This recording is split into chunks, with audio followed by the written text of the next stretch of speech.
called Gangnam Style. There's more than 10 million views.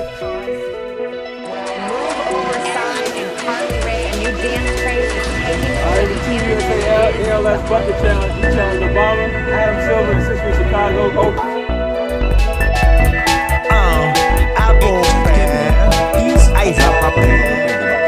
ये video इस समय काफी वायरल है और शायद आपने भी इसे तब देख लिया होगा, लेकिन इस वीडियो के पीछे की असली खबर क्या है?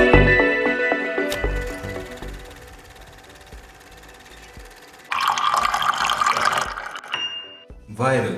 It's a word that has seasonal occurrences in our life. But what does it actually take to go viral? And is it something that can be controlled? Or is it just based on luck and the blessings of the social media recommender gods? The Merriam-Webster dictionary describes viral as quickly and widely spread or popularized, especially by the means of social media. I think the word has particular significance in our lives today, simply because the entire world is enduring a viral pandemic. Let's talk about coronavirus. Coronavirus. Fast-spreading virus. A few days ago, the story of Ronaldo causing the crash of the Coca-Cola stock price was making rounds on social media. But that led me to wonder, could we really dissect a viral trend and understand exactly why it went viral in the first place? As it turns out, you can. Now, the popular consensus rests on three factors. It's a model that was created by the professor of marketing at Wharton School named Jonah Berger. Jonah says that for anything to go viral, it needs to have three factors: how sticky it is, how contagious it is, and the medium it uses to go viral. Now I want to go through those factors and see what similarities we can see between viral social media trends and the COVID-19 pandemic. 1. Stickiness. It stays long enough for about 2 weeks for it to be passed on to another person and then keep on propagating. The same can be said for most viral trends. The Ronaldo Coke example, for instance, the news was only worthy for maybe a couple of hours, but that was all it took for it to propagate through multiple layers of people over and over again. Now, stickiness in the digital space can be broken down into two parts: novel experiences and curiosity. Historically, we as humans have always been attracted to novel experiences, which is probably also the reason why scientists are the first to die in all sci-fi movies. Stickiness is also bolstered by our innate curiosity.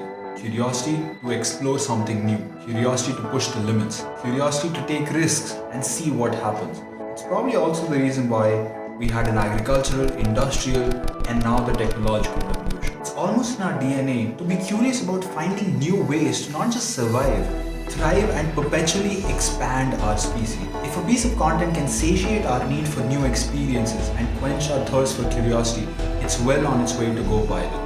Probably why songs like Gangnam Style and Pen Pineapple Apple Pen went viral in the first place. Because the sheer bizarre and out of this worldness made us want more of it. Number 2. Contagiousness. The second important thing for a piece of content to go viral is its infectivity.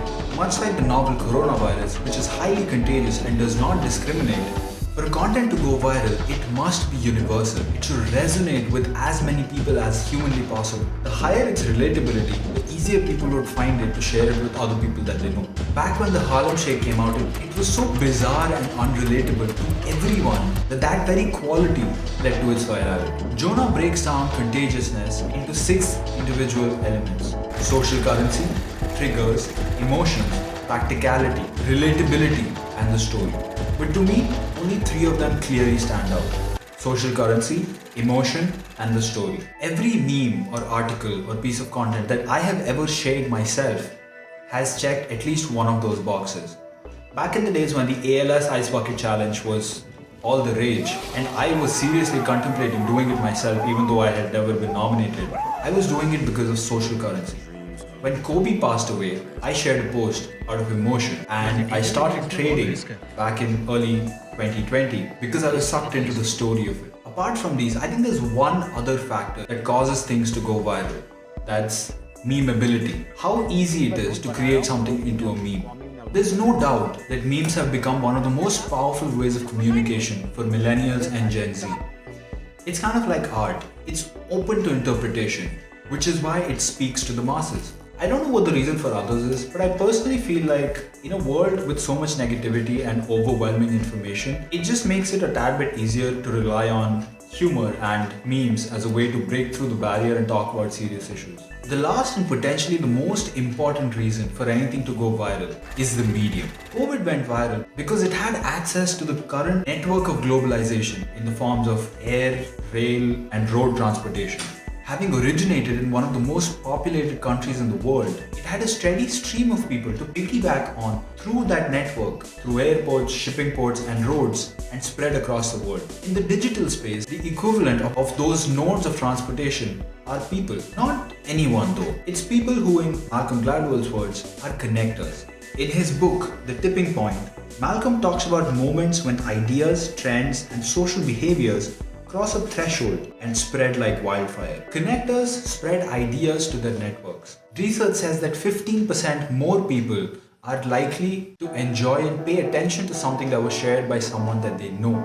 Now, much like the seasonal flu, viral social media trends and posts come and go. And it's easy to look at them and see nothing but short-lived videos, memes, or pictures. But much like the coronavirus, whose origins, when looked at more closely, raise a lot of questions, so does the origin of today's viral social media trends and posts. Let's talk about the Ronaldo and Coca-Cola example. Seemingly harmless post. Sure, we all got to know the nature of misleading, attention-seeking posts about money. But at the end of the day, who really got to benefit from it? Not the public for sure, if anything was a waste of our time. But Ronaldo and Coca-Cola both got an immense amount of attention from it. Seemingly bloated attention, but attention nonetheless. And the one thing that I've learned from LeVar Ball is that no publicity is bad publicity. We can go a step further. These trends don't just help the people in them, but also the platforms themselves. I wanted to quickly come out and conclude the video.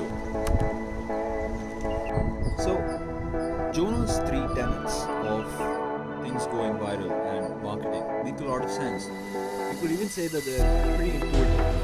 But what they don't account for is the fact that these trends aren't always organic. Often than not, these viral trends aren't propagated by people sharing videos to each other, but collectively discounted victims. Now, in order to do that, the platform has to recognize the video of certain activities and say that this is worthy of being shown more and more people on the trending page or on their feeds. Or I would argue that the platforms have more of a hand than the people. That raises the question, if these platforms have potentially a hand in pushing certain videos or not pushing certain videos to go viral, then can we really say that they were organically viral? They were created to go viral? The platforms like YouTube or LinkedIn or Twitter surely have an incentive themselves to push certain videos more than others simply because they would generate more traffic and revenue for the platform. Now, I would go a step further and hypothesize that although subtle, YouTube definitely has a hand in promoting certain content more than others, Because those are the kind of videos that YouTube wants to showcase itself. So what's the point? The TLDW here is simple. Much like everything else in life, virality is something that you realize looking back. It's almost close to impossible to predict what exactly will go viral when. What you could do instead, if you want to go viral, is use throw at the wall and see what sticks approach. But luck and the general trends that are happening around you surely have a huge hand in helping you go viral. What's up everyone, thank you so much for watching. This was my first upload after a long time. I will try to upload more consistently. I have a lot more videos planned. Smash that like button, subscribe. I'm so close to my first 100 subscribers, and I'll see you in the next one.